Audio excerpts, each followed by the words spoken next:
ఇటు మా విద్యాసాగర్ రావు గారు జిల్లా పార్టీ ప్రెసిడెంట్ గారు కానీ, అట్లాగే ఎల్ రమణ గారు మాజీ మంత్రి గారు కానీ, మా చెల్లెలు మాజీ జిల్లా పరిషత్ చైర్పర్సన్ శ్రీమతి దావా వసంత గారు కానీ, వారందరూ కూడా జీవన్ రెడ్డి గారిని జగిత్యాలలో మనం ఆహ్వానించినట్టయితే, వారి ఇంటికి పోయి ఆహ్వానించినట్టయితే బాగుంటుంది అంటే, వారు ఒక క్షణం కూడా సంకోచించకుండా వారు చెప్పిన మాట ఏమంటే, నాకు అన్న పార్టీ బలోపేతానికి, పార్టీ తిరిగి అధికారంలోకి రావడానికి, కేసీఆర్ గారు ముఖ్యమంత్రి కావడానికి తప్పకుండా మనందరం కృషి చేయాల్సిందే.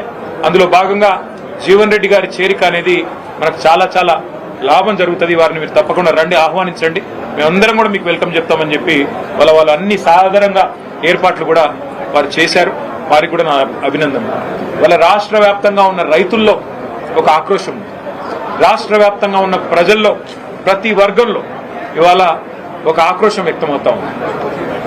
ఈ ప్రభుత్వం రేవంత్ రెడ్డి గారి నాయకత్వంలో గత 2.5 సంవత్సరాలుగా మరి ఏ రకంగా తన పరిపాలనా వైఫల్యాలను కప్పిపుచ్చుకోవడానికి ఎప్పటికప్పుడు ఏదో ఒక డైవర్షన్ టాక్టిక్ ఉపయోగిస్తూ ఏదో కాలం నెట్టుకొస్తున్నారు తప్ప ఇంతవరకు మాకు ఒరిగిందేమీ లేదు అనే భావన బలంగా ప్రజల్లో ఉంది. ముఖ్యంగా రైతుల్లో 3 సార్లు ఈ ప్రభుత్వం ఇప్పటికీ రైతు బంధు ఎగ్గొట్టింది.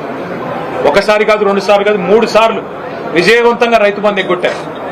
3 సార్లు రైతు బంధు ఎగ్గొట్టడం అంటే ఒక్కొక్క దఫా వాళ్ళు చెప్పిన 9,000 కోట్లు లెక్కేసుకున్న 27,000 కోట్లు ఈ 2.5 సంవత్సరాల్లోనే ప్రభుత్వం 70 లక్షల మంది రైతులకు బాకీ పడ్డది. 27,000 కోట్లు ఎగ్గొట్టి 20,000 కోట్ల రుణమాఫీ చేసినా అని చెప్పి రేవంత్ రెడ్డి గారు ఏదైతే రైతులను మభ్యపెట్టే ప్రయత్నం చేస్తున్నారో రైతులు ఆవేదనతో ఉన్నారు. అట్లాగే రాష్ట్ర వ్యాప్తంగా ఉన్న మహిళలు నిన్న రేవంత్ రెడ్డి గారు మాట్లాడిన మాట కూడా చూస్తున్నారు. బాసరలో ఆయన మాట్లాడిన మాటలు ఎంత దారుణంగా, ఎంత అవమానకరంగా, ఒక ముఖ్యమంత్రి స్థాయికి తగని మాట. ఎంత పెద్ద కండలు తిరిగిన పైల్వానైనా 3 నెలల్లోనే పిల్లలు పుట్టించలేడు కదా, ఇది ఒక ముఖ్యమంత్రి నోట్లోంచి వచ్చే భాషనైనా, ఒక ముఖ్యమంత్రి మాట్లాడే భాషనై? అసలు 3 నెలలు అన్న మాట చెప్పింది ఎవరండి? మేం చెప్పినామా? ప్రజలు అడిగారా? మీరే కదా సంతకాలు పెట్టింది, మీరే కదా రేవంత్ రెడ్డి గారు పిసిసి అధ్యక్షుడిగా, మీ బట్టి విక్రమార్క గారు సిఎల్పి లీడర్గా 100 రోజుల్లోనే 6 గ్యారంటీలు అమలు చేస్తామని నొక్కి చెప్పింది మీరు, గ్యారంటీ కార్డులు ఇచ్చింది మీరు, ఆర్థిక పరిస్థితి మొత్తం మాకు తెలుసు అని చెప్పి ఉదరగొట్టింది మీరు. ఇవాళ ఏ ఒక్క హామీ అమలు చేయకుండా ఈ అపసవ్యపు మాటలు మాట్లాడుతున్నది మీరు. పెద్దలు జీవన్ రెడ్డి గారు లాంటి నికార్సైన కాంగ్రెస్ నాయకులను అవమానించి వారి ఆత్మగౌరవాన్ని దెబ్బతీస్తున్నది మీరు. ఇది ఒక జీవన్ రెడ్డి గారి విషయంలో కాదు నేను మాట్లాడుతున్నాను. నేను మొన్న డిప్యూటీ సీఎం బట్టి విక్రమార్క గారి కొడుకు పెళ్లికి పోయినా.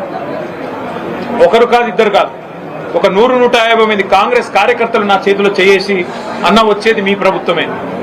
అది సందర్భము కాదు, రాజకీయ వేదిక కాదు, ఇంకోటి కాదు.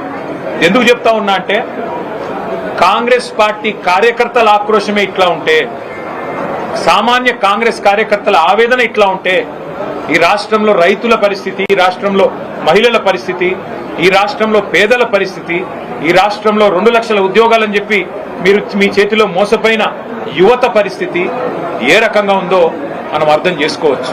సరే, ఇవాళ రేవంత్ రెడ్డి గారు అధికార మత్తులో, అధికారం ఉందనే అహంకారంతో ఇష్టారీతిన మాట్లాడుతుండవచ్చు. పెద్దలను కూడా కేసీఆర్ గారు అయితేనేమి, మరి తెలంగాణ కోసం గట్టిగా, కాంగ్రెస్ పార్టీ కోసం గట్టిగా కొట్లాడిన పెద్దల్ని కూడా అవమానించే తీరులో మాట్లాడుతుండవచ్చు. కానీ కాలం ఎన్నటికీ ఒక్కలాగా ఉండదు, అధికారం కూడా ఎన్నటికీ ఎవరిది ఒకరి సొత్తు కాదు. 10 ఏళ్లు ప్రజలు మాకు అవకాశం ఇచ్చారు. ఇవాళ 5 ఏళ్లు కాంగ్రెస్ పార్టీకి, రేవంత్ రెడ్డి గారికి ప్రజలు అవకాశం ఇచ్చినారు. మాకైతే సంపూర్ణమైన విశ్వాసం ఉంది. వారిని నేను కేసీఆర్ గారి తరఫున పార్టీలోకి ఆహ్వానించడానికి ఇక్కడికి వచ్చినాను.